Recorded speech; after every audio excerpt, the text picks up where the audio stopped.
नमस्कार, आदाब। Crime petrol dial 100 में आप सबका स्वागत है।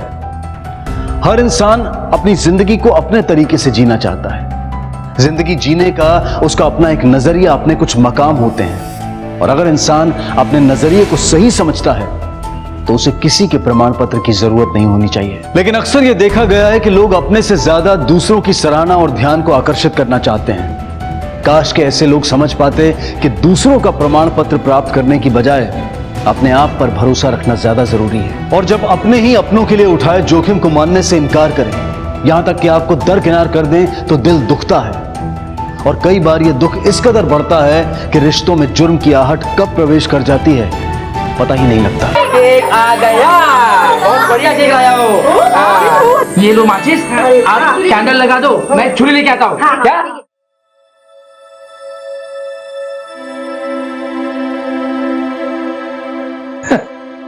पाउडर लगा के पुराना चेहरा वापस नहीं आएगा।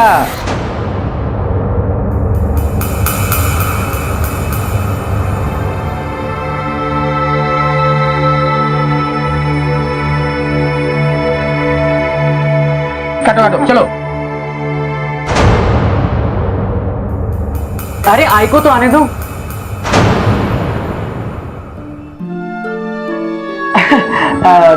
आई तो आ जाएगी। केक काटो तब तक, हाँ, है ना? हाँ, चलो चलो चलो। Happy birthday to you, happy birthday to you, happy birthday dear Nikita. Thank you. अबे काम करो, ये ना काट के बांट देते हैं सबको, है ना? हाँ?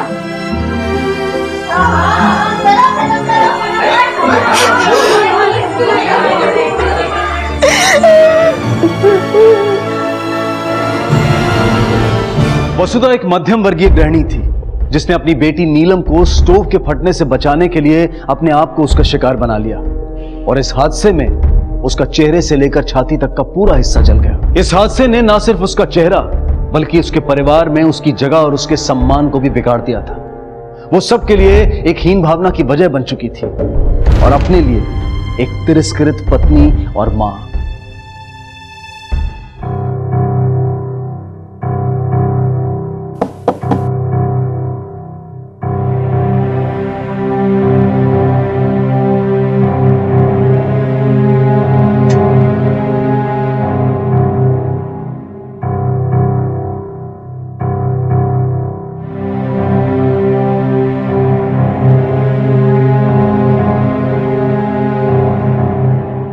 मंगेश अच्छी तरह से जानता था कि वसुधा ने यह सब उनकी बेटी नीलम को बचाने के लिए किया था। उसने अपने मां होने के फर्ज को निभाया था, लेकिन मंगेश अपने पति धर्म को भूलकर अपनी ही पत्नी वसुधा के साथ एक ही कमरे में रहने से कतराता था। और दूसरी तरफ वसुधा की सगी बेटियां भी उसके साथ सौतेले जैसा व्यवहार करती थी और ना ही वो अपनी मां के दुख के प्रति पूरी तरह से संवेदनशील थी। अरे रुको तुम दोनों, मैं चलती हूँ ना। बाबा नहीं आ रहे तो क्या हुआ, पेरेंट्स मीटिंग में मैं चलती हूँ, जरा बाल बना लेती हूँ। आई रहने दे, हम है ना, हम देख लेंगे। अभी तो कह रही थी तुम दोनों कि स्कूल में नहीं चलेंगे कोई तो टीचर डांटेगी ना। नहीं, वो हम संभाल लेंगे, बस तुम्हें स्कूल आने की जरूरत नहीं है। हाँ। मतलब भाई रहने देना, हम देख लेंगे। अरे क्यों देख लेगी, मैं चलती हूँ ना। लेकिन मैं कह रही हूँ स्कूल आने की जरूरत नहीं है। क्यों नहीं आना? मैं माँ हूँ ना तेरी, मैं नहीं आ सकती? क्योंकि हम अपने दोस्तों को नहीं बता सकते कि तुम हमारी माँ हो। शक्ल देखिए अपनी। मुझे माँ कहने में तुम्हें शर्म आती है? लोगों के सामने मुझे तुम्हें माँ कहने में शर्म आती है? आती है। तुम्हारा ये जला हुआ चेहरा देखकर हम सबको घिन आती है। चल निकिता। वसुधा से हमदर्दी की बजाय उसके परिवार वालों को उससे घृणा हो गई थी, घिन आती थी। यह जिल्लत अब वसुधा के लिए रोज की बात हो गई थी। सबके बीच होते हुए भी वसुधा कहीं ना कहीं अकेली थी और अब उससे यह बर्दाश्त नहीं हो रहा था और उसने इसका एक हल निकाला।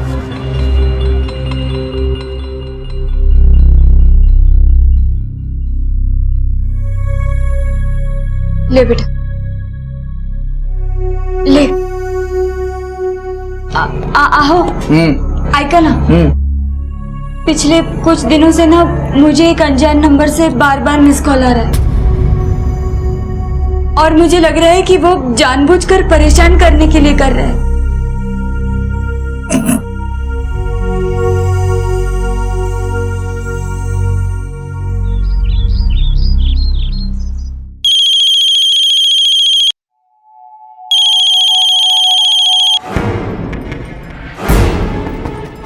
Hello hello hello. आइयो कौन सा फोन है? पता नहीं, अननोन नंबर से कॉल आया था और शायद कोई आदमी था, क्योंकि फोन रखने से पहले उसने किसी को आवाज दी। तुम लोग स्कूल जाओ।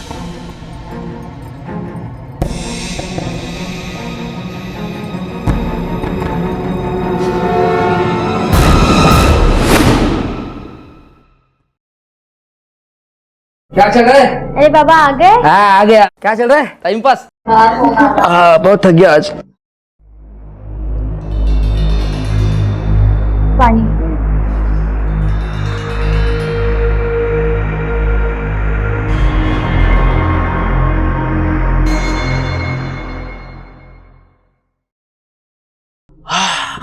बाबा मेरे कॉलेज की स्पेशल कोचिंग में सिलेक्शन हो गया है। क्या बात है, अभिनंदन अभिनंदन। एक मिनट। हाँ हेलो हेलो हेलो। हाँ क्या बोला था तू? बाबा मेरी स्पेशल कोचिंग में सिलेक्शन हो गया है। गुड। कब से क्लास है तेरी? बस कुछ ही दिनों में बाबा। एक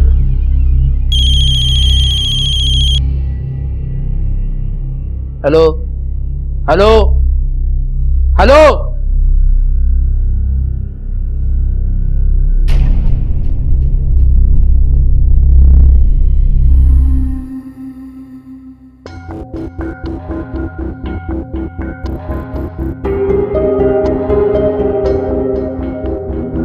आई पापा का कुछ पता चला? नहीं आई मैंने बाबा को ऑटो स्टैंड, उनके दोस्तों सब जगह जाके पूछा पर किसी को कुछ पता नहीं आई। बल्कि बाबा ने आज ऑटो निकाला भी नहीं, उनका ऑटो वहीं खड़ा है जहां पे हर रोज पार्क करते हैं। पता नहीं बाबा कहां चले गए।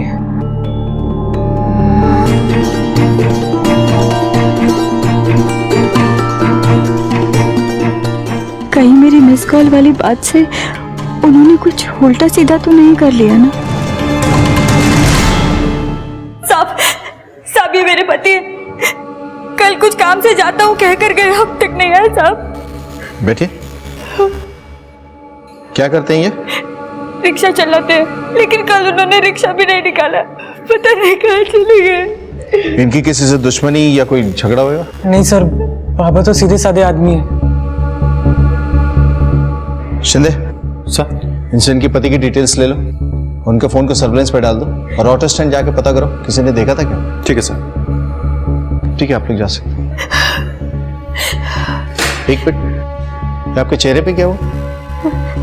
7 साल पहले घर में स्टोव फट गया था साहब, उस पे जल गया। आखिर कहां था मंगेश? क्या वो सुरक्षित था? क्या मंगेश का गायब होना वसुधा के झूठ का परिणाम था या फिर सच कुछ और ही था? सिचुएशन पूरी तरह से समझ के बाहर थी। मंगेश को लापता हुए पूरा एक दिन गुजर चुका था और मंगेश की कोई खबर नहीं थी। लेकिन मंगेश के गायब होने के साथ साथ शाम तक एक और घटना घटी जिसने वसुधा के जीवन में और बड़ा भूचाल ला दिया।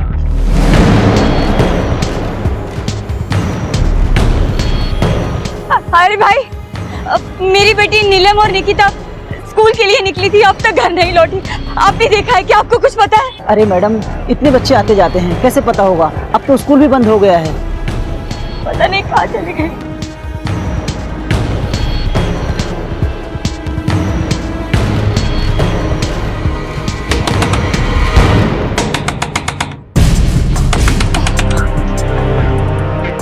अब बेटा, नीलम और निकिता यहाँ पर आए हैं क्या? नहीं तो आंटी। तुम्हारे यहाँ नहीं आए तो कहाँ गए?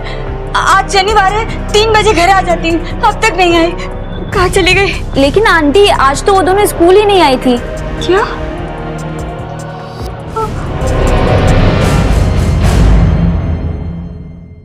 पहले आपके पति गायब हुए, अब उसके बाद आपकी बेटियां।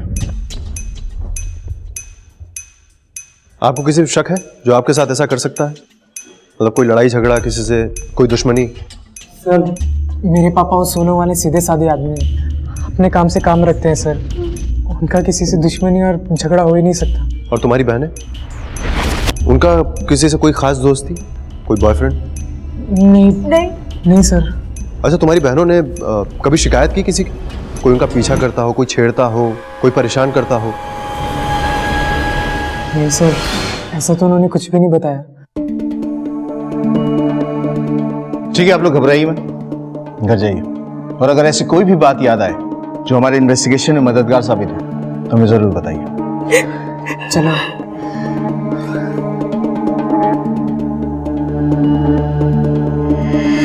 शिंदे, इन दिनों की बेसिक इन्फॉर्मेशन और फोटोग्राफ्स आसपास के पुलिस स्टेशन में सर्कुलेट करवा दो। ठीक है सर। लेकिन सर, मुझे लगता है कि ये किडनैपिंग फिरौती के लिए नहीं की गई, क्योंकि ये एक मिडिल क्लास फैमिली है सर, और पति को गायब हुए अभी 24 घंटे से ज़्यादा हो चुके हैं, लेकिन अभी तक कोई रैंसम कॉल नहीं आया है। सर मुझे लगता है कि ये केस आपसी लड़ाई झगड़े का है या आपसी दुश्मनी का है। सिर्फ बाप नहीं, 2 बेटियां भी गायब हुई हैं। अब ये केस आपसी रंजिश का है, किडनैपिंग का है या चाइल्ड ट्रैफिकिंग का, या तो छानबीन के बाद ही पता चलेगा। लेकिन जो भी हो, केस बहुत सीरियस है, क्योंकि एक घर से 3 लोग गायब हुए हैं, पहले बाप और फिर 2 बेटियां। इस केस को सॉल्व करने के लिए इस परिवार को समझना बहुत जरूरी है। फिलहाल वसुधा के पड़ोसियों से, मंगेश के ऑटो स्टैंड और बच्चियों के स्कूल में पूछताछ करते हैं। साहब, मंगेश भाऊ का परिवार है तो अच्छा, ना किसी से लफड़ा करने का, ना किसी के लफड़े में पड़ने का। आपण बरं आणि आपलं काम बरं। साहब बाहर नहीं, लेकिन घर में तो बहुत अनबन चलती रहती थी। मतलब मंगेश और उनके बाइकों के बीच में ना कितने दिनों से मानो बोलचाल बंद ही थी। और वो निकिता और नीलम, उन दोनों की तो माँ से 1 मिनट भी नहीं बनती थी। क्या किया तूने? मुझे नहीं खानी है सड़ी हुई सब्जी। खाना भी अपने जैसा बनाती हो, ना टेस्ट है ना शक्ल। बेटा, बिना तेल मसाले के खाना खाना सेहत के लिए अच्छा होता है। हमारी सेहत का तुम कब से सोचने लगी? कुछ करना ही है ना तो अपनी शक्ल का करो। जब देखो बीमारों जैसा खाना बनाती रहती हो, ना खाने का मन करता है ना देखने का। निकिता, समझा दे इसको। देखा इसे कैसे बात कर रही है ये। तू चुप कर, आई का चमचा। मेरा बस चले तो उसका चेहरा ही ना देखूं। मेरी मजबूरी जो मैंने इसके कोख से जन्म लिया। और इन भाई बहनों के बीच में आपस में बनती थी? कैसी बनती साहब, ये दोनों बच्चे है ना बहुत ही बदतमीज थी। माँ को ना बहुत बुरा भला कहती थी, और शैलेश बीच में बचाव करता रहता था। तो मंगेश अपनी बच्चियों को कुछ नहीं कहता था? वो क्या साहब, वो तो खुद बसदा से बचता था। दोनों साथ में तो रहते थे, पति पत्नी जैसा उनके बीच कुछ नहीं था। मुझे तो लगता है साहब, रोज रोज की चिटचिट से वो कहीं भाग गया है।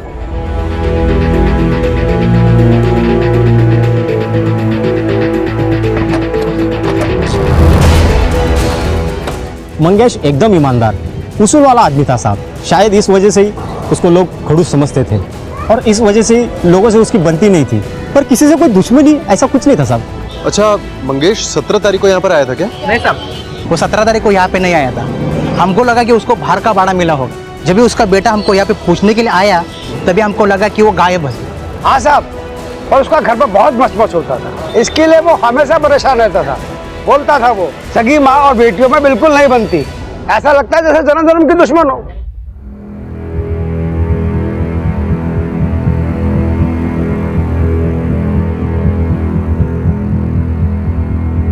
सब लड़कियां स्कूल में आई कि नहीं आई पता नहीं, पर स्कूल टाइम में मैंने दोनों को अपनी माँ के साथ में फुटपाथ पे देखा था।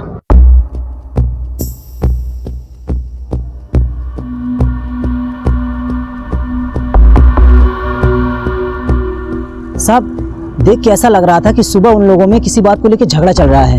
फिर शाम को माँ आई और पूछी मेरी बच्ची कहाँ है। पूछताछ से ये बात सामने आई है कि आपके पति आपको इग्नोर किया करते थे, और आपकी बेटियों से भी आपकी बनती नहीं थी। वो आपकी बेइज्जती किया करती थी। कहीं इसी वजह से आपने अपने पति और बेटियों को गायब तो नहीं कर दिया? साहब आप क्या कह रहे हैं? ये बात मानती हूँ मैं कि मेरी अपनी बेटियों से नहीं बनती थी, अनबन होती ही रहती थी। लेकिन आप ही बताइए, बाहर लोगों के सामने, घर में अगर मेरी बहुत ज्यादा बेइज्जती करेंगे तो मैं कब तक चुपचाप सहती रहूंगी? कभी ना कभी कुछ तो कहूंगी ना साहब। लेकिन इसका ये मतलब नहीं है कि मैं उनके साथ, वो मेरी सौतेली बेटियां नहीं थी साहब, मेरी अपनी बेटियां थी।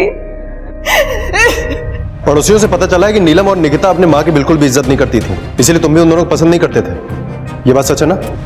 हाँ सर। और इसीलिए तुमने उन दोनों को गायब भी कर दिया। नहीं सर, हाँ सर, ये बात सच है कि मैं उन दोनों को पसंद नहीं करता हूँ, लेकिन वो दोनों मेरी बहनें हैं सर। दोनों की बदतमीजियों के लिए मैं उनको डांटता था, कई बार हाथ भी उठा देता था सर, लेकिन मैं उनको गायब क्यों करवाऊंगा सर? 18 तारीख को सुबह से शाम तक कहाँ थे तुम? सर उस दिन मैं अपने पापा को ढूंढने में बिजी था। तो फिर ये बात हमसे छुपाई क्यों आपने कि जिस दिन निकिता और नीलम स्कूल के बाहर से गायब हुई थी उस दिन भी आप लोगों के बीच में झगड़ा हुआ था? कहीं ऐसा तो नहीं कि इसी वजह से आपने उन दोनों को भी? नहीं साहब, ये आप क्या कह रहे हैं? मैंने आपसे कोई झूठ नहीं बोला साहब, मुझे तो याद भी नहीं है कि उस दिन ऐसा कुछ हुआ था, लेकिन इसका ये मतलब नहीं है कि मैं सच बोल रही हूँ साहब, मैं ऐसा सोच भी नहीं सकती। अगर आप ऐसा नहीं सोच सकते तो फिर कौन सोच सकता है? वो कौन है जो ऐसा कर सकता है? मुझे एक अनजान नंबर से कॉल आता था, मैंने इसकी मामा को भी बोला था, आज भी उसका फोन आया था। उसका फोन पर यह कहना था कि मेरी दोनों बेटियां उसकी बात है, अगर मैंने उससे शादी नहीं की तो वो मेरी दोनों बेटियों को मार डालेगा साहब। तो ये बात आपने पहले क्यों नहीं बताई हमें? फोन क्यों नहीं किया? मैं करने वाली थी साहब, लेकिन शैलेश घर पर नहीं था। मैंने सोचा कि वो आ जाएगा तो मैं आपको फोन करके बता दूंगी, और लेकिन उससे पहले तो आप भी घर आ गए साहब।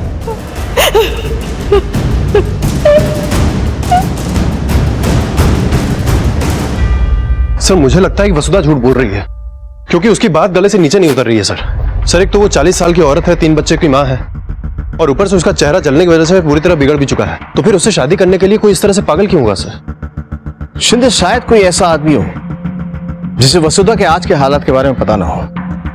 शायद कोई पुराना प्यार जो अब तक अटका हो, या फिर कोई ऐसा आदमी जिसे वसुधा के आज के हालात से हमदर्दी हो। एक काम करो सर, वसुधा और शैलेश के कॉल रिकॉर्ड से मोबाइल लोकेशंस निकालो, और जो देवदास है ना उसका पता करो। ठीक है सर। सर नीलम के कॉल रिकॉर्ड्स और मोबाइल लोकेशन। ठीक।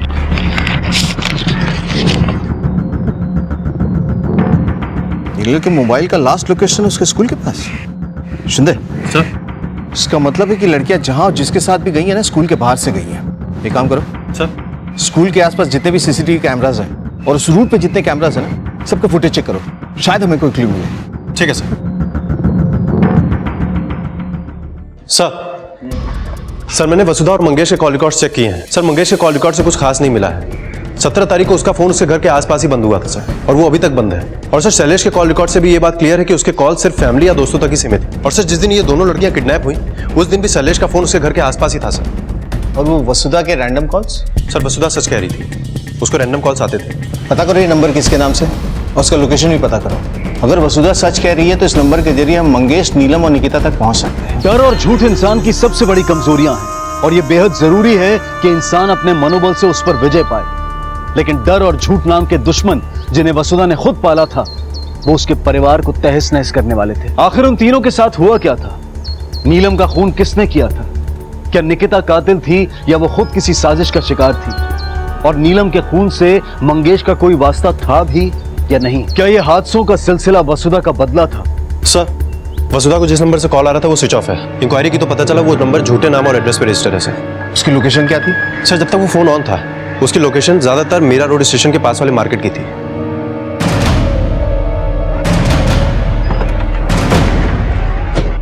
इस औरत को पहचानते हो? ध्यान से देखो, शायद देखा हो।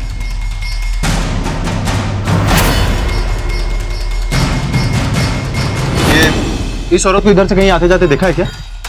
हाँ साहब, ये औरत तो यहाँ पे आती है, राधे श्याम के यहाँ से ही सब्जी लेके आती है। उसकी दुकान कहाँ है? सब हो रहा उसका दुकान सब, लेकिन कल दोपहर से इसने दुकान अचानक बंद करके कहीं चले गया है, उसके बाद आया भी नहीं, और आज भी ठेला बंद है। नंबर है उसका? हेलो, क्या?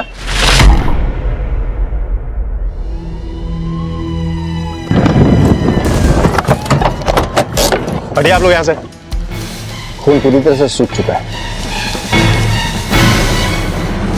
फिर आप लोग आसपास देखो, कोई सुराग मिलता है क्या? Okay sir. बॉडी सबसे पहले किसने देखी थी? मैंने देखी थी साहब। साहब मैं यहाँ पास में ही रहता हूँ। साहब मैं रोज इसी रास्ते से काम पर जाता हूँ, लेकिन साहब आज सुबह जब मैं यहाँ से गया था उस वक्त ये लाश यहाँ नहीं थी, लेकिन जब वापस लौटा तो देखा सर यहाँ लाश पड़ी थी। शिंदे, इसका मतलब है कि इसे मारा कहीं और गया है और उसके बाद बॉडी यहाँ ठिकाने लगाई गई है, इसलिए खून के कोई निशान भी नहीं दिख रहा है। काम करो, बॉडी को पोस्टमार्टम के लिए भेजो, वसुधा को खबर करो और सब्जी वाले को उठाओ। ठीक है सर।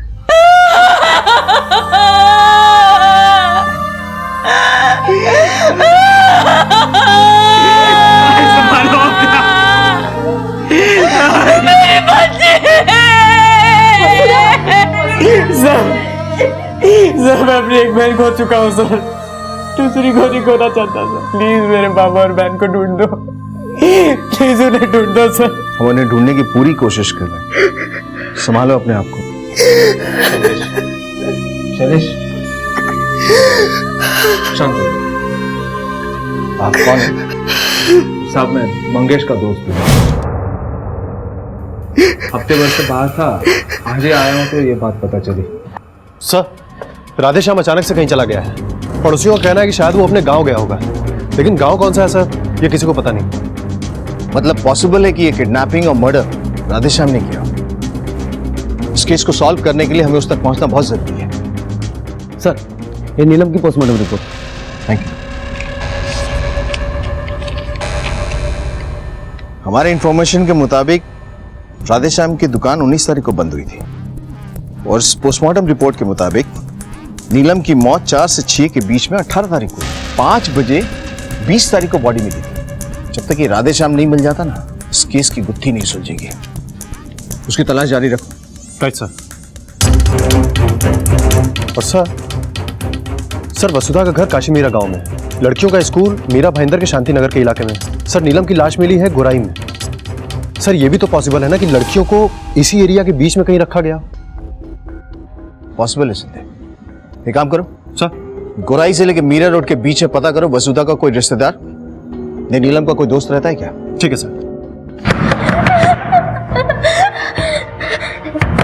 दरवाजा खोलो, अरे खोलो दरवाजा।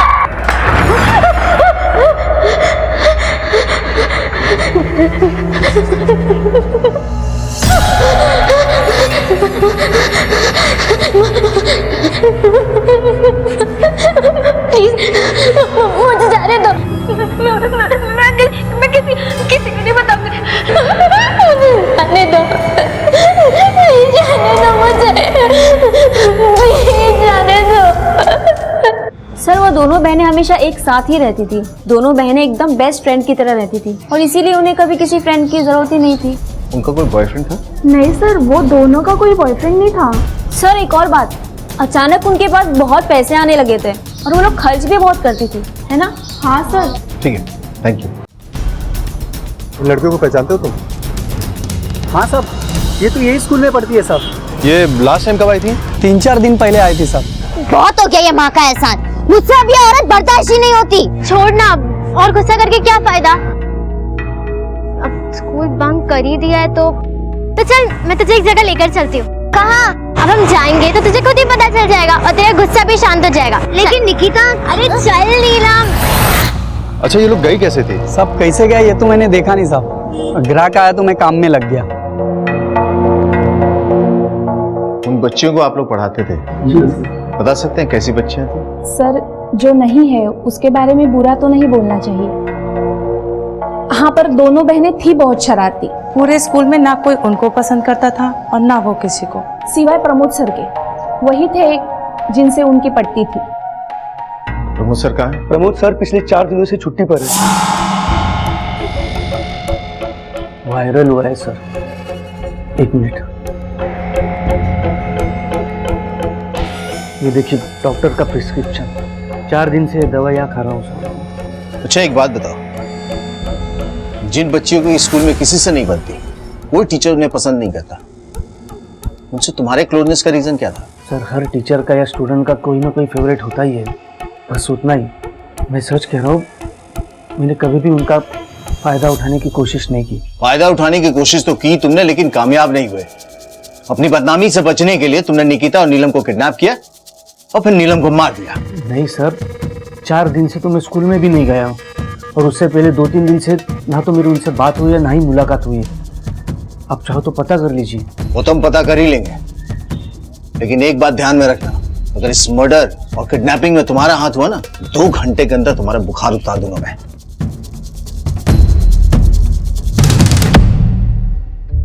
शिंदे ये सच नहीं बोल रहा है, मुझे लग रहा है कुछ ना कुछ छुपा रहा हमसे ये। सर कहीं ऐसा तो नहीं कि इस टीचर प्रमोद का नीलम के साथ अफेयर चल रहा हो, जिसकी खबर मंगेश को हो गई हो, और शायद मंगेश ने इसका विरोध किया हो, जिसकी वजह से इसने पहले मंगेश को गायब किया, फिर दोनों लड़कियों को, और शायद नीलम की जान गलती से चली गई। शिंदे अभी कुछ भी कहना जल्दबाजी होगी। एक काम करो सर, इस पे नजर रखो और उसकी कुंडली निकलवाओ। ठीक है सर।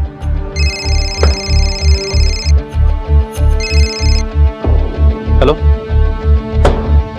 ओके, ठीक है सर। वो जो सब्जी वाला है ना राधेश्याम, उसका फोन ऑन हुआ है सर। फॉरेन टीम को अलर्ट करो। ठीक है सर।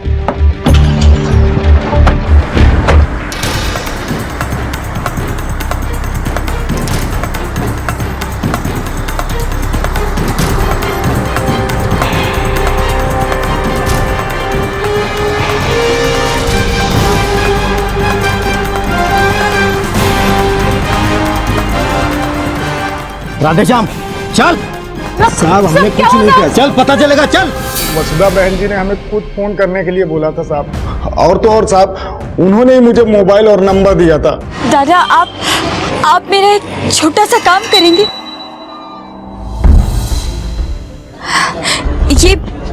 ये सिम कार्ड और ये फोन, आप इससे मुझे दिन भर मिस कॉल करते रहिएगा।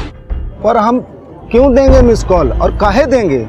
चिंता मत करिए, आप कोई गलत काम नहीं कर रहे हैं, बल्कि आप मेरी मदद ही कर रहे हैं। लेकिन बहन जी ये कैसी मदद है, और हम काहे करेंगे? जब से मेरा चेहरा जल गया है ना, मेरी तो दुनिया ही उजड़ गई है। मेरे घर वाले मुझसे बात नहीं करते, मेरे सामने आंख उठाकर भी नहीं देखता। घर में मुझे मुंह ढक के चलना पड़ता है। अगर आप इस फोन से मिस कॉल करेंगे ना, तो शायद उन्हें लगेगा कि कोई है जो मेरी परवाह करता है, मुझे प्यार करता है। इस बहाने वो लोग मुझसे 2 बातें करेंगे, मेरा ध्यान देके आप। लेकिन बहन जी अगर कुछ गड़बड़ हो गई तो? अरे कोई गड़बड़ नहीं होगी, आप मुझ पर भरोसा रखिए। ये थोड़े से पैसे रख लीजिए, मुझे मिस कॉल कर। ठीक है, हम कर देंगे मिस कॉल।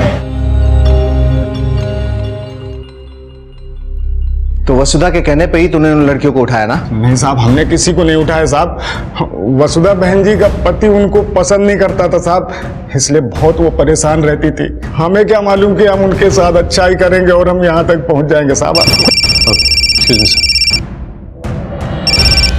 हेलो, क्या सर वसुधा ने अपने हाथ की नस काट ली?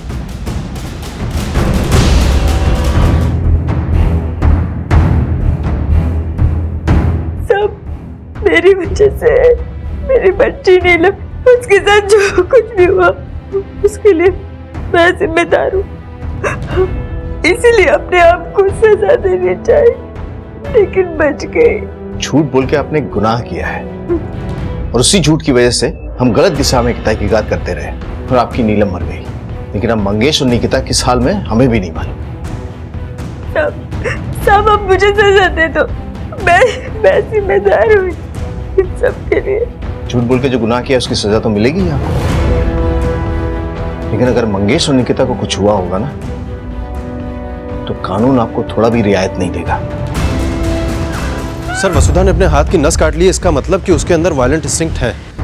सर कहीं ऐसा तो नहीं कि वो अपने आप को निकिता और नीलम से बहुत ज्यादा नीचा समझने लगी थी, जिस बात का उसे गहरा दुख था, और हो सकता है कि उसकी ये तकलीफ इतनी बढ़ गई हो कि उसने खुद ही अपनी बेटियों को अगवा करवा के उन्हें मरवा दिया। शिंदे अगर मान भी ले कि उसी ने ये सब किया है, तो भी उसका प्लान तो सक्सेसफुल हो ही रहा था ना। फिर उसे सुसाइड करने की या हमारे सामने कबूल करने की क्या जरूरत पड़ी? मुझे लगता है कि कोई ऐसा आदमी है जिसे वसुधा के सब्जी वाले से फोन करवाने वाली बात पता चल गई थी, और उसने अपनी दुश्मनी निकालने के लिए बच्चियों को अगवा किया और फिर नीलम को मार दिया, और शायद ये सोच रहा हो कि हमारा शक तो वसुधा पे ही जाएगा। नहीं सर, अभी तक इस फैमिली का कोई दुश्मन सामने नहीं आया। दुश्मन शुभचिंतक के रूप में भी हो सकता है सर। प्रमोद के बयान पे मुझे जरा भी भरोसा नहीं है, मुझे लगता है कुछ छुपा रहा है वो। और दूसरी तरफ ये अजय, जिस परिवार के काफी करीब है। एक काम करो सर, इस अजय की कुंडली निकलवाओ। ठीक है सर। सर हमने प्रमोद के बारे में इंक्वायरी की तो एक चौंकाने वाली बात सामने आई। मैं वही बोल रहा हूँ कि मैंने नीलम के साथ कुछ भी गलत नहीं किया। मैंने कभी भी उसका फायदा नहीं उठाया है सर। जिस फायदे की तू बात कर रहा ना, हमें पता तो उठा ही नहीं सकता, क्योंकि तुझे लड़कियां नहीं लड़के पसंद है। ये कैसी बात कर रहे हैं आप सर? ऐसा कुछ नहीं, मेरी गर्लफ्रेंड है सर। सर मेरी गर्लफ्रेंड नहीं है सर, मेरा मेरा मेरा बॉयफ्रेंड है सर। मैंने ये सच सबसे छुपा के रखा था, क्योंकि मुझे पता था सब लोग मेरा मजाक बनाएंगे। लेकिन नीलम बहुत तेज लड़की थी सर, उसने सब कुछ पता लगा लिया था कि मैं। आप तो काफी रोमांटिक निकले सर, क्या लव मेकिंग सीन है? ये तुम्हारे पास कैसे आई? ये हमने तब ली थी जब कल अपनी कार में आप अपने बॉयफ्रेंड के साथ कुची-कू कर रहे थे। और अगर आप नहीं चाहते कि आपकी कुची-कू वाली हरकत की तारीफ सब लोग करें, तो 10,000 देने पड़ेंगे। और इतना तो आप कर ही सकते हैं ना सर? 10,000 कुछ ज्यादा नहीं है, राइट? और उसके बाद वो हर 8-10 दिन के बाद मुझे पैसों के लिए ब्लैकमेल करने लगी। इसका मतलब है कि निकिता और नीलम के पास तुम्हारे पास से पैसे आते थे और तुमने उनसे पीछा छुड़ाने के लिए और अपनी बदनामी से बचने के लिए उन्हें किडनैप किया और नीलम को मार दिया। सर निकिता कहाँ है? सर मैं उस तरह का इंसान नहीं हूँ सर। मैं 10-20 हजार के लिए किसी का खून नहीं कर सकता हूँ सर। शिंदे सर, इसे तब तक अंदर रखो जब तक ये सच ना बोले। सर सर सर सर मेरी बात तो सुनिए सर। सर प्रमोद सच कह रहा है, वो उस दिन बीमार था और पूरे दिन घर पे ही था सर। अगर प्रमोद भी इस केस में इन्वॉल्व नहीं है तो फिर कौन हो सकता है? शिंदे सर, कहीं ऐसा तो नहीं कि ये सारा काम मंगेश ने किया? क्योंकि एक दिन अचानक वो घर से गायब होता है और उसके दूसरे दिन उसकी बच्चियां निकिता और नीलम कहीं परेशान होकर उसने तो नहीं मार दिया उन्हें? हो सकता है सर।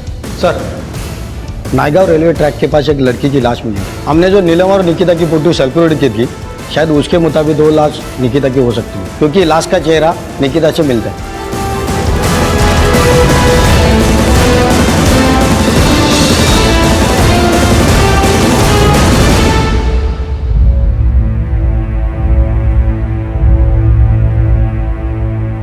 सर बॉडी 2 हिस्सों में कट चुकी है। शिंदे सर, जहां नीलम की लाश मिली थी उससे ये ट्रैक बिल्कुल अपोजिट डायरेक्शन में है, काफी दूर। Yes sir. पता करना पड़ेगा इसकी बॉडी यहां तक पहुंची कैसे। साहब वो नहीं हो सकती साहब। साहब हमारी बात सुनिए। निकिता निकिता मेरी बच्ची मेरी बच्ची। वसुधा के झूठ ने पुलिस को भटका दिया था, जिसका परिणाम यह था कि आज नीलम और निकिता दोनों इस दुनिया में नहीं थी और मंगेश का कोई अता पता नहीं था। पोस्टमार्टम रिपोर्ट के अनुसार निकिता की मौत सुसाइड नहीं, कत्ल थी। उसकी मौत गला दबाने की वजह से हुई थी और उसकी बॉडी को रेलवे लाइन पर सिर्फ पुलिस को गुमराह करने के लिए डाला गया था। वसुधा, प्रमोद, शैलेश, पुलिस की इन सब पर नजर थी, तो आखिर इन घटनाओं को अंजाम कौन दे रहा था? सर अजय के बारे में इंक्वायरी करने पर पता चला है कि अजय वसुधा के काफी क्लोज है और उससे हमदर्दी भी रखता है सर। इसीलिए अजय ने कई बार मंगेश को अपनी दोनों बेटियों को सुधारने के लिए कहा और ये बात दोनों लड़कियों को बुरी भी लगती थी। इसीलिए इन दोनों लड़कियों का अजय से झगड़ा भी होता था सर। एक बार तो ये दोनों बहनें अजय घर चली गई और सबके सामने उसे बेइज्जत भी किया सर। बात यहाँ तक बढ़ गई कि नीलम ने अजय को एक थप्पड़ भी मार दिया। सर कहीं ऐसा तो नहीं कि अपनी बेइज्जती का बदला लेने के लिए अजय ने पहले इन दोनों बहनों को गायब किया हो और उसके बाद मार दिया हो? शिंदे, ये नौबत इसलिए भी आ सकती है क्योंकि अजय और वसुधा के बीच में कुछ चल रहा था जिसकी जानकारी बच्चियों को थी और उन्होंने अपने बाबा मंगेश को ये बात बता दी। इसलिए अजय और वसुधा ने मिलकर प्लानिंग की और पहले मंगेश, उसके बाद बच्चियों को गायब कर दिया। बच्चियों की लाश तो मिल गई है, कहीं ऐसा तो नहीं कि मंगेश को भी इन लोगों ने मार दिया? ऐसी गंदी बात मैं सोच भी नहीं सकता हूँ। दोस्त हूँ मंगेश का, वसुधा को भाभी मानता हूँ, मैं अपने परिवार की तरह समझता हूँ उन्हें। इसीलिए तूने मंगेश को लोन दिया था ना ऑटो खरीदने के लिए, जिसके पैसे तूने अभी तक नहीं मांगे? साहब वो दोस्त है मेरा, आज नहीं तो कल दे देगा ना, इसमें क्या है? इसमें यह है कि तूने वो लोन वसुधा की वजह से उसे दिया था। और उसकी लड़कियों ने तेरी प्लानिंग फेल कर दी, इसीलिए तूने उन्हें पहले किडनैप किया, उसके बाद लड़कियों को मार दिया। जिंदा है, मार दिया उसे भी।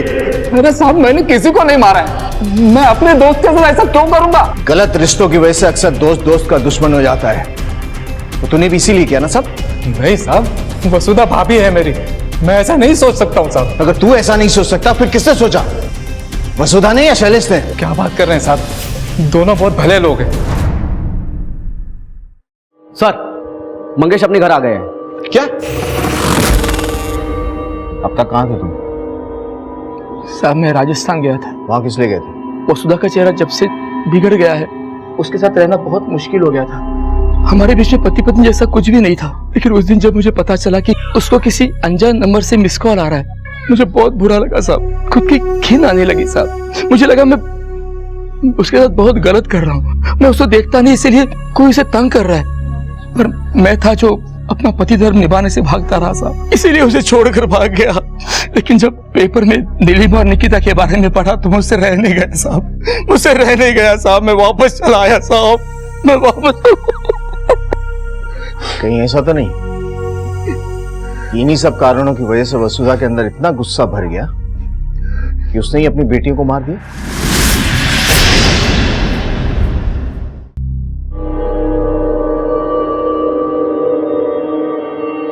वसुधा,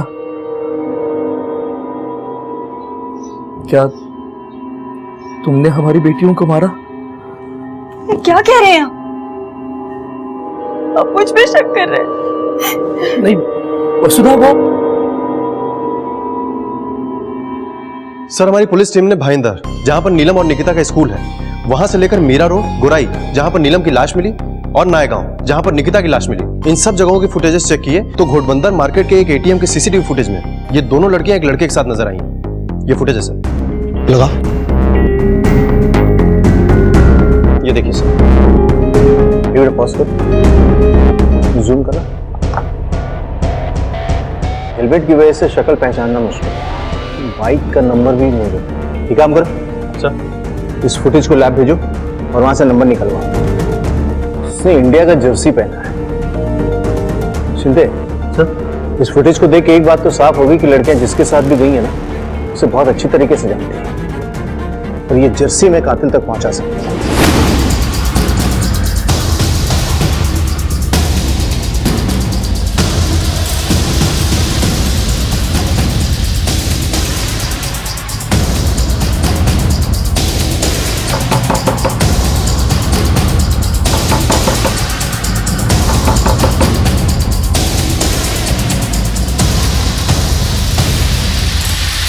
सच है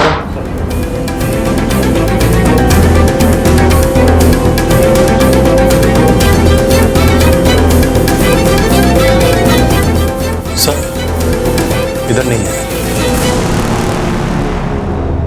आपका ऑटो रिक्शा कहाँ है? गली के बाहर है।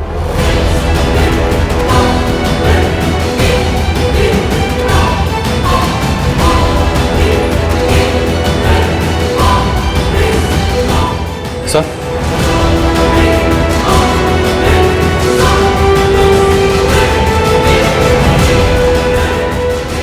ये तो यहाँ था नहीं। इसका मतलब तूने छुपाया?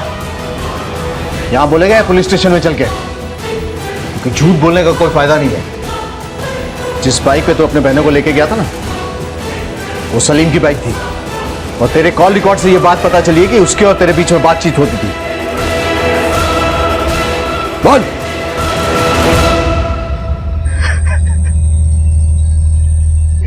हाँ सर, मैंने इन दोनों को मारा है।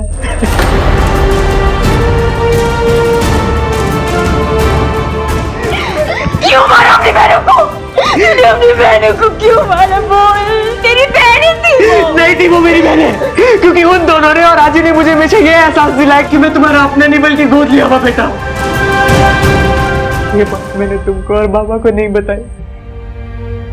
लोग मेरा मजाक बनाते थे, मुझे ये एहसास दिलाती थी कि अपना अपना होता है, पराया पराया। मैं अंदर ही अंदर रोता था, मैं सब कुछ सह लेता, गाय मेरे लिए सब कुछ। वो लोग गाय के साथ भी बुरा बर्ताव करते थे।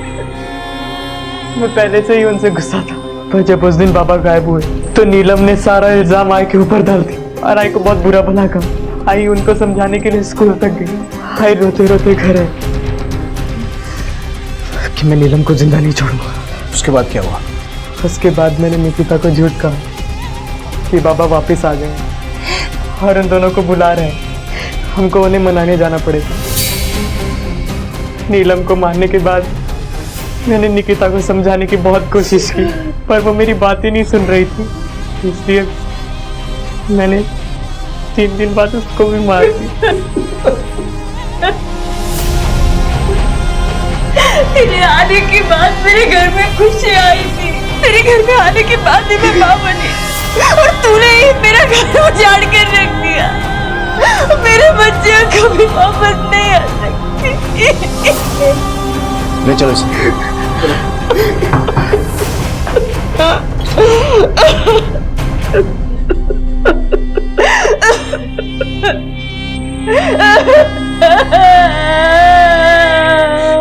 शारदा, नीलम, निकिता शैलेश से प्यार नहीं करते थे, लेकिन वसुधा और मंगेश शैलेश से प्यार करते थे। क्या शैलेश को जीने के लिए इतनी वजह काफी नहीं थी? बेशक थी, लेकिन उसने नफरत का जवाब नफरत से दिया। वसुधा के साथ भी वही हुआ। अपने पति और बेटियों से प्यार और इज्जत पाने की कोशिश में वो एक के बाद एक गलतियां करती चली गई। शैलेश को नीलम और निकिता के अपहरण और हत्या के लिए गिरफ्तार किया गया और इस वक्त वो न्यायिक हिरासत में है। अपने किए हुए अच्छे काम की सराहना सबसे पहले खुद करें, अपने ऊपर विश्वास रखें, क्योंकि दूसरों के प्रमाण पत्र की जरूरत सिर्फ कमजोर लोगों को पड़ती है। देखते हैं हमारे आज के एपिसोड की दूसरी कहानी।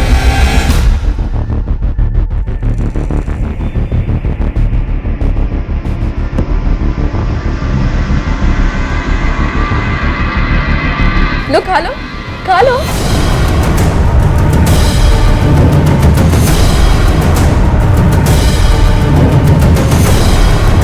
नहीं, मुझे नहीं खाना। मैं तो खाऊंगा, मुझे भूख लगी है।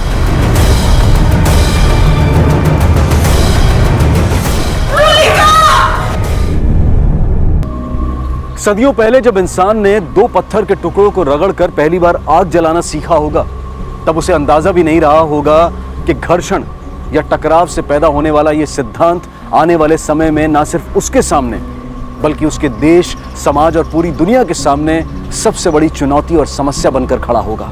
सदियों बाद पत्थरों की जगह इंसान खुद, उसकी नस्लें, उनकी सोच, समाज की मान्यताएं और विचारधाराएं आपस में टकराएंगी और आग भड़क उठेगी। वो आग जिसके कारण उसका अपना अस्तित्व खतरे में पड़ जाएगा। आज हम एक ऐसी कहानी लेकर आए हैं जिसमें हर पल घटने वाली घटनाएं और वारदातें ना सिर्फ आपके रोंगटे खड़े कर देंगी, बल्कि आपको सोचने पर भी मजबूर कर देंगी।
हेलो माँ, कैसे हो आप? अच्छी हूँ। और बाबा?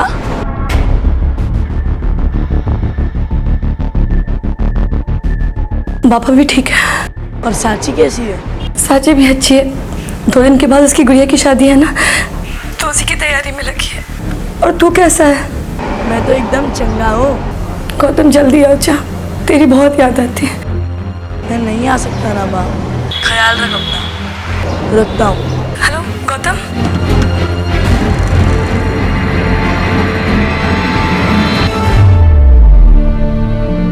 अरे कहाँ चले गए आप लोग? आइए, इस तरफ आइए। आप उधर चले जाइए। अरे पोस्टर, आपको कब से बोला पोस्टर लगा पोस्टर लगाइए।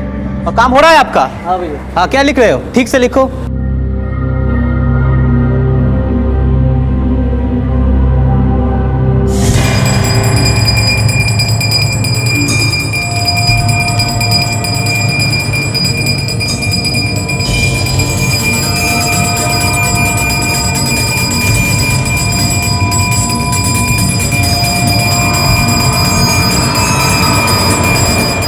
क्या दीदी ने क्या बनाया तेरे लिए?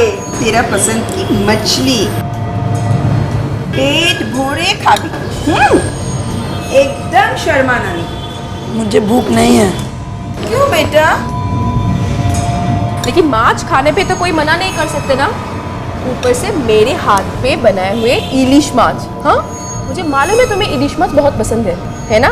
लो खा लो, खा लो। क्या कर दिया गौतम?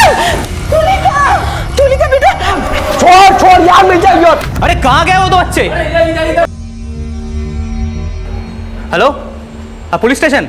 एक तरफ कोलकाता में 12 साल का गौतम सैकड़ों किलोमीटर दूर बांकुरा जिले के छातना गांव में क्या छिपा रहे थे माँ बेटे एक दूसरे से? क्यों माँ ने गौतम से झूठ कहा था कि उसके पिता ठीक हैं, जबकि वो खुद उनका कत्ल कर चुकी थी? और क्यों गौतम अपने घर नहीं लौट सकता था? और ये जो एक के बाद एक खून का सिलसिला शुरू हुआ है, क्या ये थमेगा?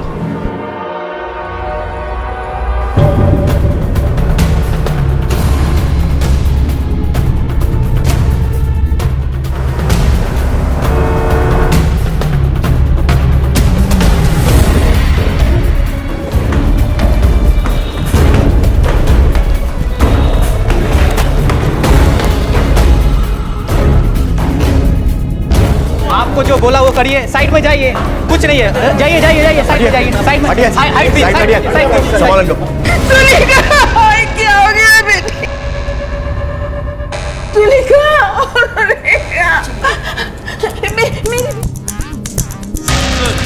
ये सीढ़ियों के पास मिला है। ऑटोमेटिक पिस्टल किसने किया ये? गौतम, एक 12 साल का लड़का था सर, और दीदी के साथ ही रहता था वो। 12 साल का लड़का? तुलिका गौतम और भूमा की मदद कर रही थी। उसने उन्हें कोलकाता जैसे बड़े शहर में आसरा दिया, उनके खाने पीने का ख्याल रखा और उन्हें सही शिक्षा मिले, इसके लिए भी वो प्रयास कर रही थी। तो फिर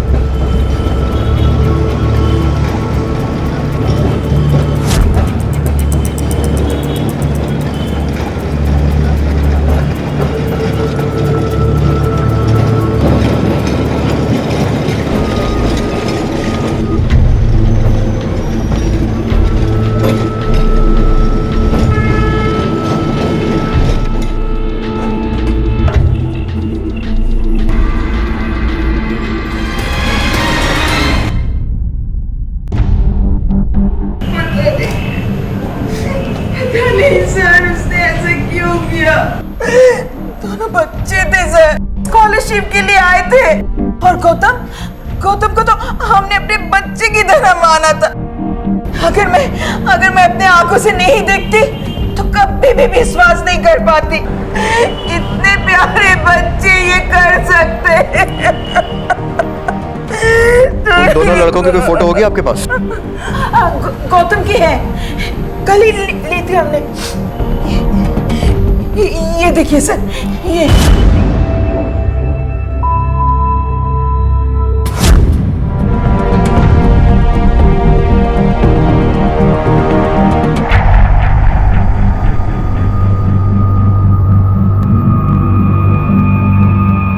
गौतम के फोटो को सभी पुलिस स्टेशन में सर्कुलेट करवाओ और खबरियों के नेटवर्क को एक्टिवेट करो। ये लड़का और इसके साथी यहाँ के नहीं है, कहीं बाहर से आए थे। इनसे बात करके दूसरे लड़के का स्केच बनवा लो। Yes sir.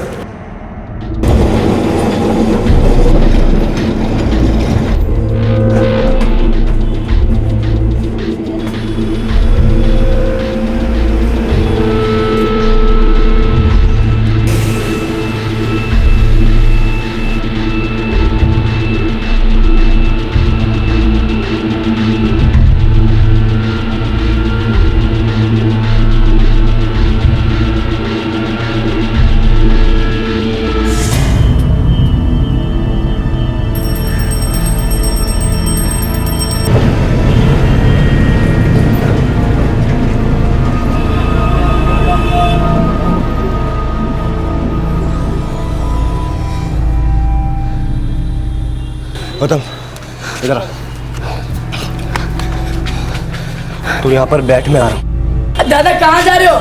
मेरी बात मान, तू रुक यहाँ पर। मैं भी चलता हूँ। जब तक मैं ना हूँ यहाँ हिलना मत, नहीं मिलना।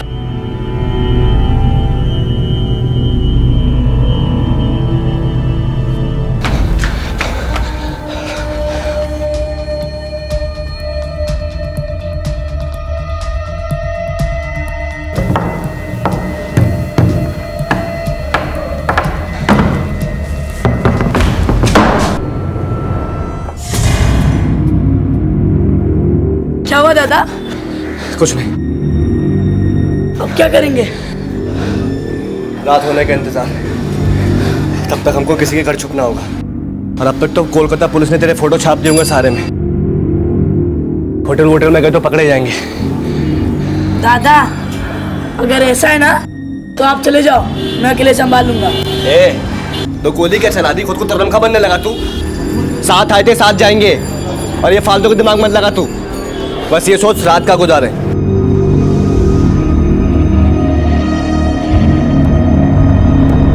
दादा हाँ? रात गुजारने का ठिकाना मिल गया। ये अभी तक पता नहीं चल पाया था, और आखिर ये दूसरा व्यक्ति कौन था जिसकी हत्या भूमा ने की थी। उम्र का वो दौर जिसे बचपन कहा जाता है, उससे मासूमियत और अच्छाई की उम्मीद की जाती है। लेकिन 12 साल का गौतम और उससे कुछ साल बड़ा भूमा, वो तुलिका जो उनकी मदद कर रही थी, जिसने उन्हें अपने घर में शरण दी थी, तो फिर आखिर ऐसी कौन सी वजह रही होगी जिसके कारण उन्होंने उसकी जान लेने जैसा इतना बड़ा कदम उठा लिया। इस सवाल और ऐसे कई सवालों के जवाब पुलिस को आने वाले वक्त में ढूंढने थे।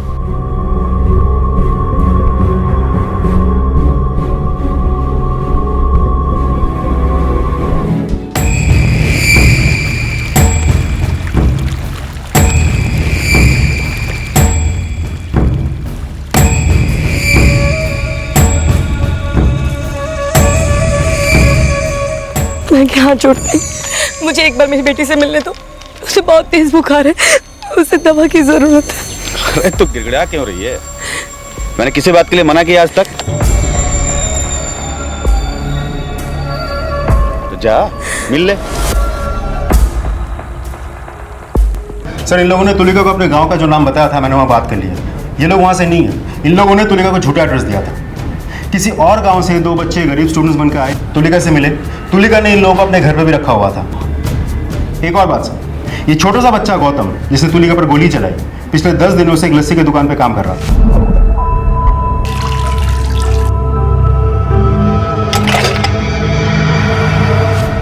पता चला कहाँ है ये दुकान? सर,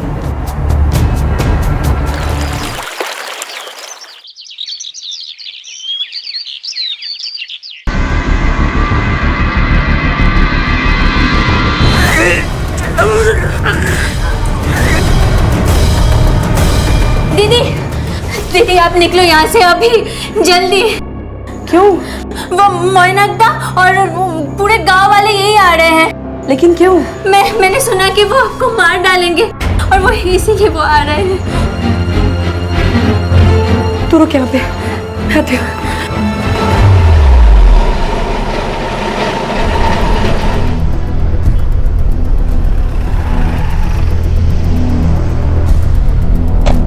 बताइए।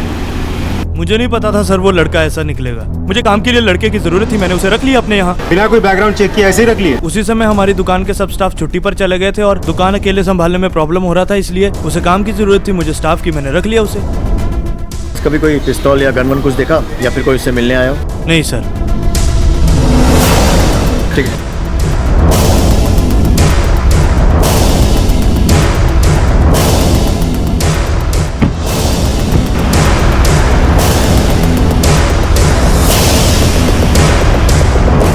अगर वो लड़का स्कॉलरशिप पर कोलकाता आया था, तो फिर चाय की दुकान में नौकरी क्यों कर रहा था? जबकि तुलिका ने उससे और उसके साथी को अपने घर में रखा हुआ था, और इन दोनों का खाना पीना भी वहीं हो रहा था। फिर उसे पैसों की जरूरत क्यों पड़ी? तो जैसा कि सब कह रहे हैं कि बच्चा गरीब है, तो ऐसा भी तो हो सकता है कि कुछ एक्स्ट्रा पैसा कमाने के लिए वो नौकरी कर ली हो। लेकिन उसी कॉलेज के पास में जहाँ पर तुलिका पढ़ती थी, और बाद में उसने तुलिका के घर में शरण ली, और फिर उसका मर्डर भी कर दिया। वो शायद माइट बी रॉन्ग, पर मुझे ये कोइंसिडेंस से ज़्यादा प्लानिंग लग रही है।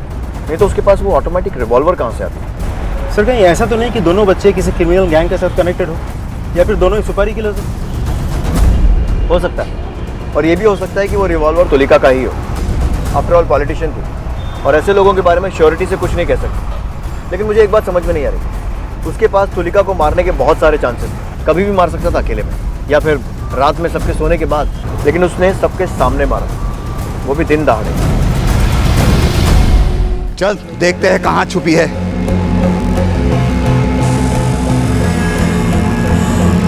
एक इधर देखो।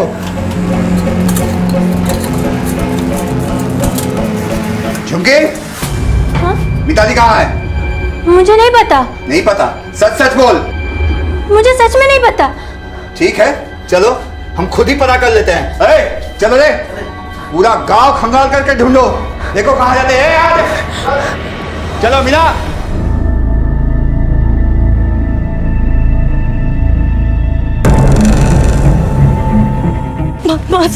मास्टर जी मुझे बचा लीजिए, वो गांव वाले और मैनाक। क्या क्या मैनाक है? इतनी घबराई हुई क्यों? मैनाक ने गांव वालों के दिमाग में मेरे खिलाफ जहर भर दिया। वो सब मिलकर मुझे मारना चाहते हैं। क्या? मुझे बचा लीजिए। तुम आओ मेरे साथ। सुनिए जरा, ये फोटो देखिए।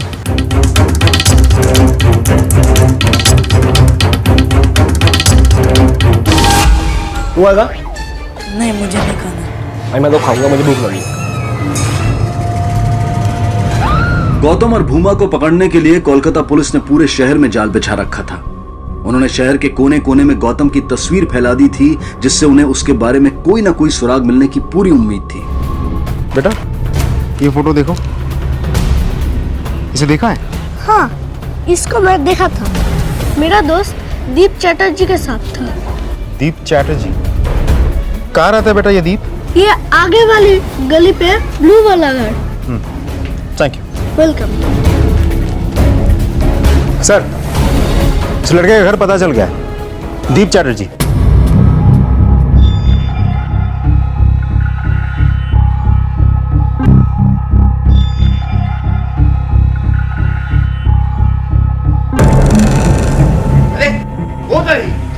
खबरदार मैनाक, खबरदार, तू किसी ने ऐसा हाथ लगाया तो। मास्टर जी आप बीच में मत पड़िए। अरे तुम लोग खड़े क्यों हो? जाओ पकड़ो। अरे भागी जाओ। पकड़ो उसको।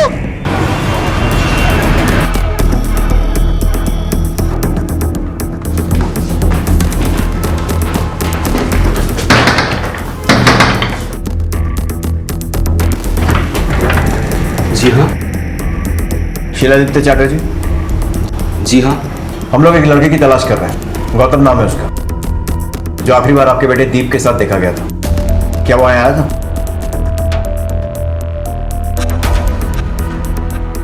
जी हाँ, वो आया था, लेकिन मिलकर थोड़ी ही देर में चला गया। कैसे जानते हैं आप उसे? Actually he is my son's friend. Classmates रहे थे दोनों वर्षों तक। और कहाँ गया ये बता कर गया? जी नहीं, कुछ बताया तो नहीं, बस चले गए। जाते वक्त उसके साथ कोई और भी था? जी नहीं, बिल्कुल अकेला था वो। अच्छा, आपका बेटा दीप घर में है? जी है ना।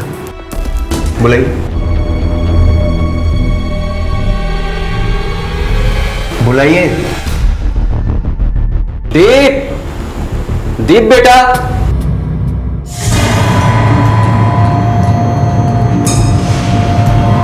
दीप, उठ।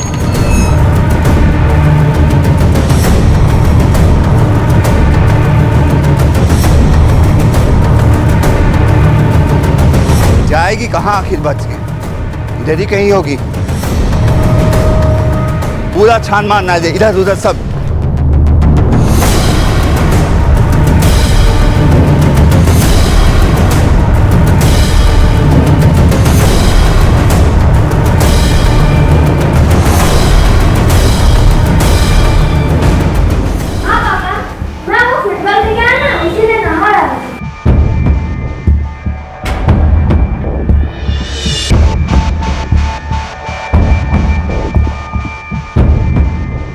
अंकल आए हैं। गौतम आपका फ्रेंड है? हाँ। वो यहाँ आया तो? हाँ, मिल के चला गया। कहाँ गया है, बता कर गया? नहीं। ठीक है, उम्मीद करता हूँ कि अगर वो दोबारा आएगा तो आप हमें इन्फॉर्म करेंगे। जी हाँ।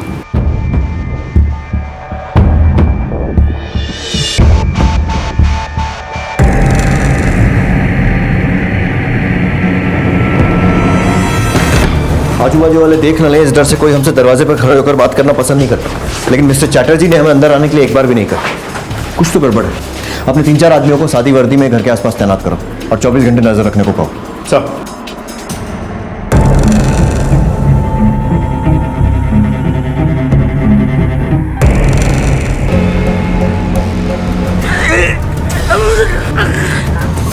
कैसे हो आप? अच्छी हो। और बाबा?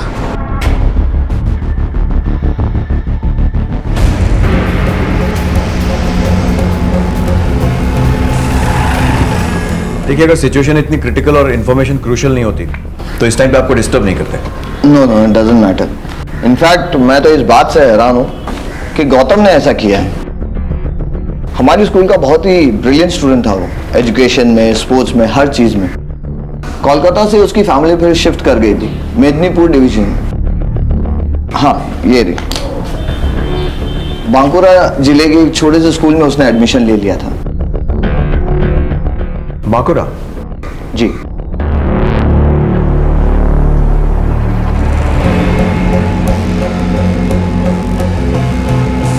सब मिलके ढूंढो, देखो कहां गई है और कितना भगाएगी। आखिर गई कहां?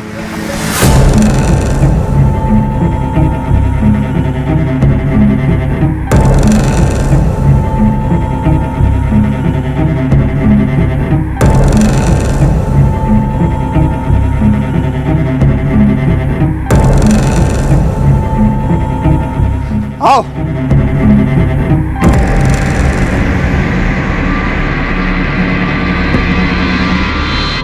जी जी, बच्चे का नाम है गौतम और पिता का नाम है Ravish. Okay, thank you sir. Medinipur police headquarter से बात हुई। बांकुरा के उस गांव में कोई पुलिस स्टेशन नहीं है, तो वो लोग पहले एक सर्च टीम बांकुरा के लिए भेजेंगे। शाम तक टीम पहुंच के हमें रिपोर्ट करेंगे। गुड। घोष, अम्मी बापची, इतना टैलेंटेड बच्चा किलर बनने पर क्यों और कैसे मजबूर हुआ? उसे हथियार उठाने के लिए किसने मजबूर किया? किसी सिचुएशन ने या फिर किसी पर्सन ने? सर, आपने एक चीज नोटिस की, हमने जहां जहां भी पता किया वहां सिर्फ गौतम के बारे में ही पता चला, लेकिन दूसरे लड़के भोमा के बारे में कुछ भी पता नहीं चला है सर। मुझे काम के लिए लड़के की जरूरत थी, मैंने उसे रख लिया अपने यहाँ। मैं तो इस बात से हैरान हूँ कि गौतम ने ऐसा किया है। हमारी स्कूल का बहुत ही ब्रिलियंट स्टूडेंट था वो, एजुकेशन में, स्पोर्ट्स में, हर चीज में। इसे देखा है? हाँ, इसको मैं देखा था। मेरा दोस्त दीप चैटर्जी के साथ था। बचपन में अपनी दादी नानी से चुड़ैल और डायन की कहानियां हम सब ने सुनी होंगी। ये कहानियां हमें या तो कोई सीख देने के लिए सुनाई जाती थी या फिर सिर्फ मनोरंजन के उद्देश्य से। वजह चाहे जो भी हो, लेकिन कहानी सुनाने वाला अंत में ये बताना नहीं भूलता था कि असल जीवन में ना तो कोई डायन होती है और ना ही कोई चुड़ैल। लेकिन यहाँ तो एक पूरा गांव अचानक अपने बीच रहने वाली इस सामान्य महिला मिताली को डायन कहकर उसके पीछे पड़ गया था। आखिर उसने ऐसा क्या किया था जिसने उसे इंसान से डायन बना दिया था? क्या यही वो वजह थी जिसके कारण वो उसे डायन कहकर उसके पीछे पड़ गए थे, या फिर ये कहानी कुछ और ही थी?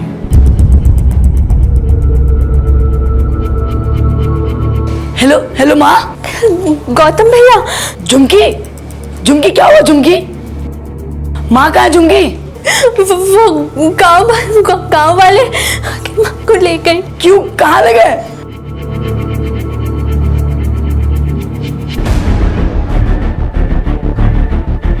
तो रो मत, मैं आता हूँ झुमकी, आता हूँ।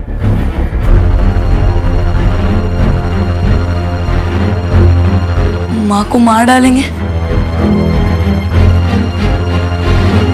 बोमा दादा, बोमा दादा, बोमा दादा, बोमा दादा।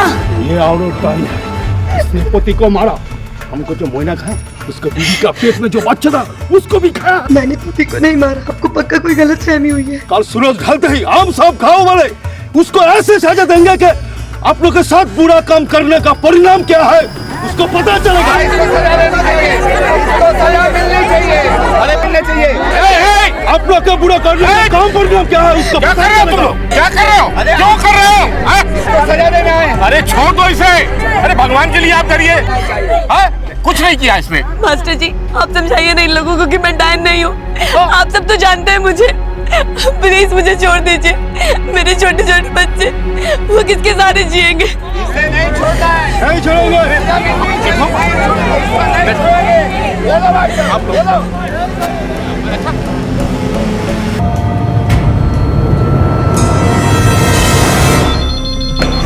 Hello hello police station. हाँ बोल रहे। इंस्पेक्टर साहब मैं दीप के फादर बोल रहा हूँ।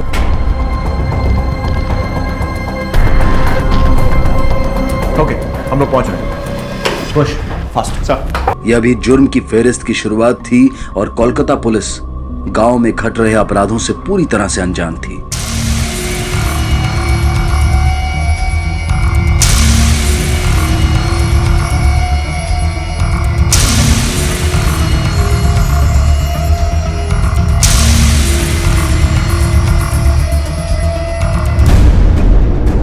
शहर से ज्यादा दूर नहीं गए होंगे। एक काम करो, शहर से बाहर जाने वाले जितने रास्ते हैं सब पर चेक पोस्ट लगवाओ, नाकाबंदी करवाओ, चेकिंग करो। उन दोनों का फोटो सब जगह सर्कुलेट करो। मैं कंट्रोल रूम में बात करूँ। सर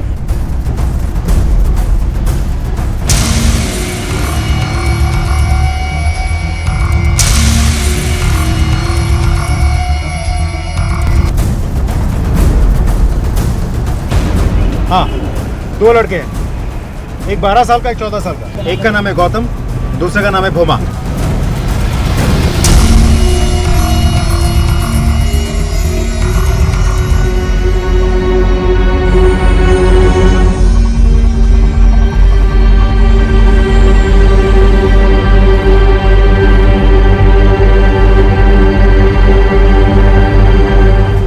हाँ 2 लड़के हैं। स्टूडेंट यूनियन लीडर तुरिका का मर्डर करके भागे हैं। फोटो सिर्फ गौतम की है, हम भिजवा रहे हैं। छोटे वाले की फोटो भिजवा रहे हैं, बड़े वाले का जैसे ही हुलिया मिलता है आपको बताएंगे।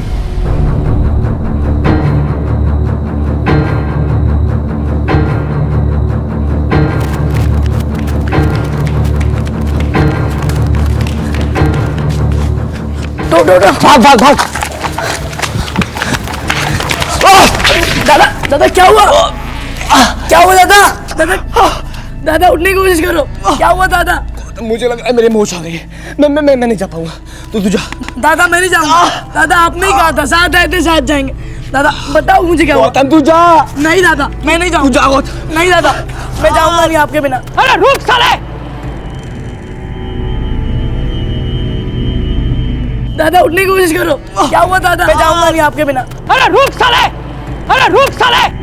जाने से कब मना किया मैंने?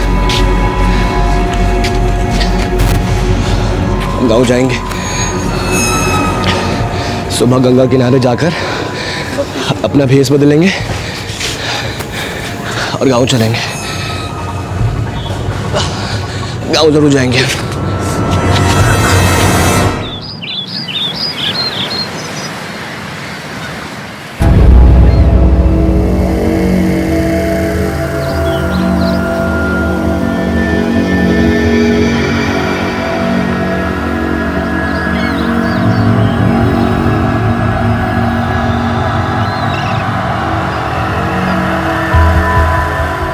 दादा दादा दादा उठो दादा, सुबह होगी दादा, जाना है गाँव।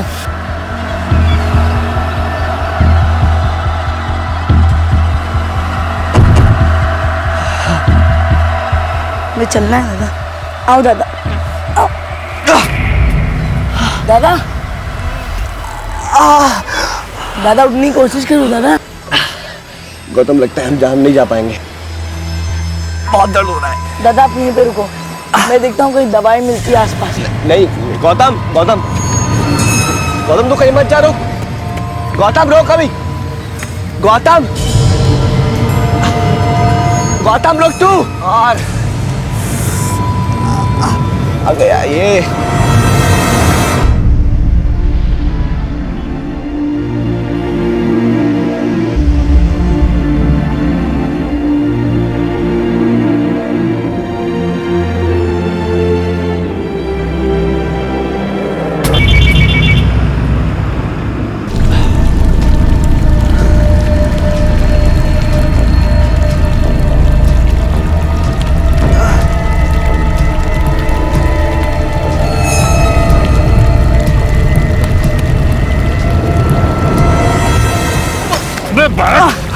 और सबसे बड़ा सवाल यह था कि कैसे सुलझाएगी कोलकाता पुलिस से सुलझे हुए केस को, और वो कैसे पहुंचेगी इस केस के पीछे छिपे सच तक। ऐसे कई सवालों की एक लंबी लिस्ट है जिनके जवाब हमें मिलेंगे कल रात 11 बजे इस केस के दूसरे और आखिरी भाग में। अब मैं अनूप सोनी आपसे विदा लेता हूं। कल रात आपसे फिर मुलाकात होगी। तब तक अपना और अपने परिवार का ख्याल रखें और देखते रहें क्राइम पेट्रोल डायल 100। सबक एक को सीख हम सबको। जय। इस तरह के और भी एपिसोड देखने के लिए हमारे चैनल को सब्सक्राइब करें और बेल आइकन दबाना ना भूलें।